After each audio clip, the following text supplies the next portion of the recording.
کلمہ پڑھ لیا تو گھڑا مچھا سکے بند اتھینٹک مومن. بہت ساری عوام کا ہمارا یہ نظریہ ہے، انہوں نے کلمہ پڑھ لیا بس مومن بن کے. میرے بھائیوں یہ نظریہ بھی غلط ہے. شروع قرآن میں رب نے لکھا ہے وَمِنَ النَّاسِ مَن يَقُولُ آمَنَّا بِاللَّهِ وَبِالْيَوْمِ الْآخِرِ. 8 نمبر آیت ہے سورہ بقرہ کی. لوگوں میں سے بعض ہیں جو کہتے ہیں ہمارا اللہ پر ایمان اور آخرت پر ایمان. رب نے کہا وما ہم بِمُؤْمِنِينَ، وہ ایمان والے نہیں ہے. اللہ پر ایمان اور آخرت پر ایمان. یہ کلمہ پڑھنا ہے زبان سے کہ نہیں؟ کلمہ پڑھنا ہے نا. تو اللہ نے کہا کروڑ کلمہ پڑھیں گے ایمان والے نہیں. اگر اکیلا کلمہ پڑھنے سے بندہ ایمان والا بن جاتا ہوتا تو رب العالمین کہتے وما ہم بِمُؤْمِنِينَ، یہ ایمان والے نہیں. عبداللہ بن ابی میرے محترم بھائیوں کلمہ پڑھتا تھا کہ نہیں؟ پڑھتا تھا. پڑھتا تھا جی. مر گیا عبداللہ بن ابی. محمد الرسول اللہ صلی اللہ علیہ وسلم نے اس کے بیٹے کے کہنے پر اپنا قمیض اتار کے دے دیا، وہ اس کو کفن کے طور پر پہنا دیا. اس کے منہ میں امام الانبیاء نے اپنا لعاب ڈال دیا مبارک. اس کا جنازہ بھی پڑھا دیا رسول اللہ صلی اللہ علیہ وسلم نے خود، اور اسے اپنے ہاتھوں سے قبر میں بھی دفن کر دیا. اس کا کیا مطلب ہے؟ کلمہ پڑھتا تھا اور محمد الرسول اللہ صلی اللہ علیہ وسلم بھی اسے کیا سمجھتے تھے؟ ایمان والا مومن. اللہ کے نبی بھی کیا سمجھتے تھے اسے؟ ایمان والا مومن. اگر مومن نہ سمجھتے ہوتے رسول اللہ صلی اللہ علیہ وسلم کبھی بھی اس کا جنازہ نہ پڑھاتے، کبھی اس کو اپنے ہاتھوں سے قبر میں نہ اتارتے، کبھی یہ نہ کہتے کہ اگر مجھے پتا چل جائے 70 مرتبہ سے زیادہ بخشش مانگنے سے رب اس کو بخش دے گا تو میں 70 مرتبہ سے زیادہ بھی بخشش مانگنے کے لیے تیار ہوں. اس کا مطلب ہے محمد الرسول اللہ بھی اسے کیا سمجھتے تھے؟ ایمان والا مومن سمجھتے تھے. کلمہ بھی پڑھتا تھا. امام الانبیاء نے اسے زندگی میں ایمان والا سمجھا تو کیا وہ ایمان والا بن گیا رب کے ہاں؟ جب جنازہ پڑھا دیا دفن ہو گیا اللہ نے قرآن نازل کر دیا وَلَا تُصَلِّ عَلَىٰ أَحَدٍ مِّنْهُمْ مَاتَ أَبَدًا. سورہ توبہ 86 نمبر آیت ہے غالباً 80 کے ارد گرد دیکھ لیں. کہا وَلَا تُصَلِّ عَلَىٰ أَحَدٍ مِّنْهُمْ مَاتَ أَبَدًا. آج تو اللہ کے نبی آپ نے جنازہ پڑھا دیا اس کا، آئندہ ان میں سے کوئی مر جائے کسی کا جنازہ نہیں پڑھانا. ولا تقم علی قبرہ، کسی کی قبر پر بھی جا کے کھڑے نہیں ہونا. کیوں؟ انہم کفروا باللہ وبرسولہ، انہوں نے اللہ اور اللہ کے رسول کے ساتھ کیا کیا؟ کفر کیا. وماتوا وہم فاسقون، اس حالت میں مرے ہیں کہ یہ نافرمان اور باغی ہیں، سرکش کافر ہیں. یہ اللہ کے نبی مومن سمجھنے کے باوجود رب نے ان کو مومن نہیں مانا. رب کے ہاں وہ مومن نہیں بنے. اللہ کے نبی جس کو مومن سمجھ لے وہ رب کے ہاں مومن نہیں بنتا. تو میرے اور آپ کے کسی کو ایمان والا سمجھنے سے سرٹیفکیٹ مل جائے گا اس کو مومن ہونے کا؟ نہیں. کلمہ پڑھتا تھا. اگر وہ کلمہ پڑھنے کے باوجود کافر کا کافر رہا ہے تو یہ نظریہ ہی باطل ہو گیا. پھر کہ بندہ اکیلا کلمہ پڑھنے سے کیا بن جاتا ہے؟ ایمان والا مومن نہیں. اس لیے یہ نظریہ بھی باطل ہے. بہت سے مسلمانوں کا میں نے کہا یہ نظریہ ہے. تیسرا نظریہ، میں نے کہا تین ہے اور تینوں ہی غلط ہے. تیسرا نظریہ یہ ہے کہ دل میں یقین ہو اور زبان سے بندہ اقرار کرے. دل میں یقین ہو کہ اسلام سچا اور حق دین ہے، اللہ بھی سچا ہے، قرآن بھی سچا ہے، نبی بھی سچا ہے، یقین ہے دل میں، اور زبان سے لا الہ الا اللہ محمد الرسول اللہ بھی پڑھتا ہے. تو یہ بندہ کیا بن جاتا ہے؟ ایمان والا. یہ ہمارے معاشرے میں ہماری 99% مولویوں کے اماموں کا یہی عقیدہ ہے. اللہ کے گھر میں بیٹھے یہ کافر نہیں ہے، مسلمان ہے. یہ عقیدہ ہے کہ دل سے یقین پیدا کر لے کہ اسلام اللہ کا سچا اور برحق دین ہے، اور زبان سے کیا کر لے؟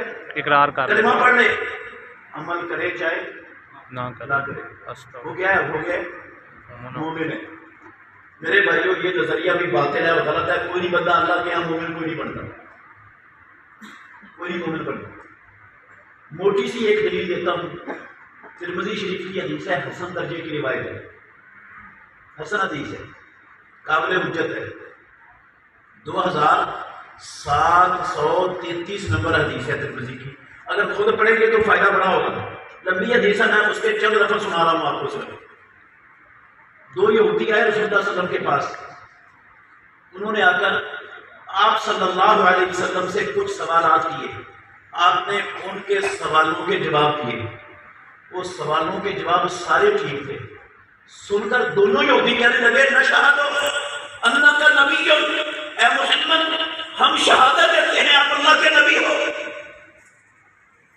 محمد رسول اللہ صلی اللہ علیہ وسلم کے نبی ہونے کی گواہی ان یہودیوں نے آپ کی موجودگی میں آپ کے سامنے دی کہ نہیں دی؟